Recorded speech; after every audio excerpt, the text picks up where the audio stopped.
Assalamu алейкум, мекендештер. Азыр Кыргызстанда аябай оор кырдаалдардын бири. Ошол боюнча мен өзүмдүн оюмду видео аркылуу бөлүшөйүн деп чечтим. Анткени кайсы жакта болбосок дагы оюбуз мекенде болот экен.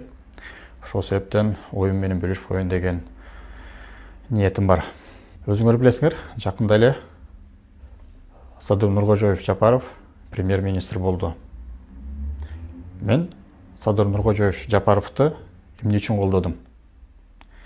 Мен Садыр Нуркожоев Жапаровду анын колдоочуларын көрүп, анын колдоочулары көпчүлүк учурда Россияда жүргөн биздин карапайым мигрант элдер, Кыргызстанда айылдарда жашаган жөнөкөй карапайым эл, аны колдогон үчүн мен Садыр Нуркожоев Жапаровду колдодум. Азыркы кырдаал аябай өтө оор деп эсептейм.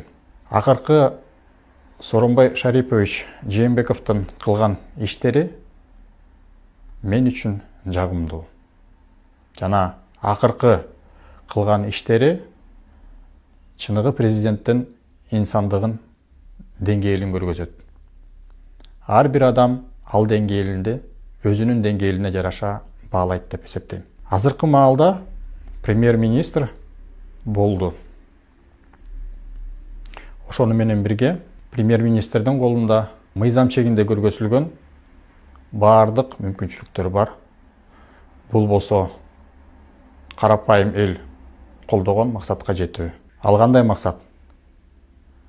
Бул эртең менен бара турган өзүнө жагымдуу жумушуна барышы, кайра кечинде келе турган өзүнүн үйүнө келишин камсыз кылуучу жагдайларды уюштуруу. Мындайча айтканда, ар бир чет жерде жүргөн мекендешибизди мекенге кайтаруу, аларга жумуш берүү, үй мүлкүн камсыздандыруучу мүмкүнчүлүктөрдү берүү, жана ошондой эле коопсуздукту, билим берүү, медицина тармагын өнүктүрүү боюнча баардык мыйзамда көргөзүлгөн мүмкүнчүлүктөр премьерде бар.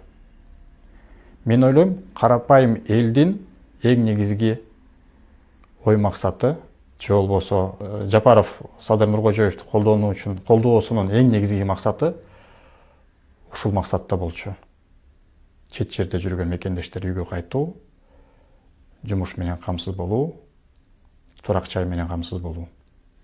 Бирок тилекке каршы премьер-министр болору менен бийлик талашуу ойкусуна келгени аябай мени чочулайт. Эмне үчүн дегенде, анткени бүгүн эртең жогорку кеңештин мыйзамдуу мөөнөтү бүтөт. Жогорку кеңештин мыйзамдуу мөөнөтү бүтөрү менен азыркы маалда Садыр Нуркожоевичтин президенттен кетишин талап кылышы бул бийликти узурпациялоого кылган аракети катары мен баалайм. Бийлик дүйнө жүзүндө эч качан бир адамдын колунда калбаш керек. Бийлик дайым ар тараптуу жана бийликке айта турган сын пикирлерди айтыла турган официалдуу органдарда болуш керек. Азыркы маалда эгерде Сооронбай Шарипович Жээнбеков бийликтен кетсе, ошону менен бирге жогорку кеңештин мыйзамдуу мөөнөтү бүтсө, мыйзам боюнча президент тактадан кеткенден кийин жогорку кеңештин спикерине калат. Эгерде жогорку кеңештин мөөнөтү жок болсо, анда премьер-министр калат. Ошону менен бирге Кыргызстанда бийлик бир адамдын колуна калуу коркунучу болуп турат. Мен буга каршымын.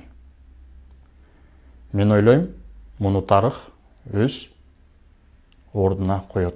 Кыргыз элим аябай адилеттүү, көрөгөр болот. Ошол себептен эң негизгиси Кыргызстанда мен тынчтыкты тилейм. Ошонун бирге дагы эске салып кое турган нерсе, Сооронбай Жээнбеков Кыргызстанда мыйзамдуулук орноттуулар менен бийликтен кетем деген сөзүнөн жаңылбайт деп ишенем. Ошону менен урматтуу мекендештер, бул менин жеке позициям. Садыр Нуркожоев Жапаровичтин колдоочуларына айтат элем. Саясий ойку сойкудан коюп, өзүбүздүн жашообузду өнүктүргөнгө салымыбызды кошолу. Саясаттын аркасында кресло бөлүшүү, бийлик талашуу болбош керек.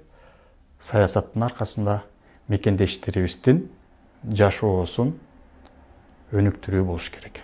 Көңүл бургандарыңыздарга чоң рахмат. Сиздерди урматтап, Мирбек Столбекович.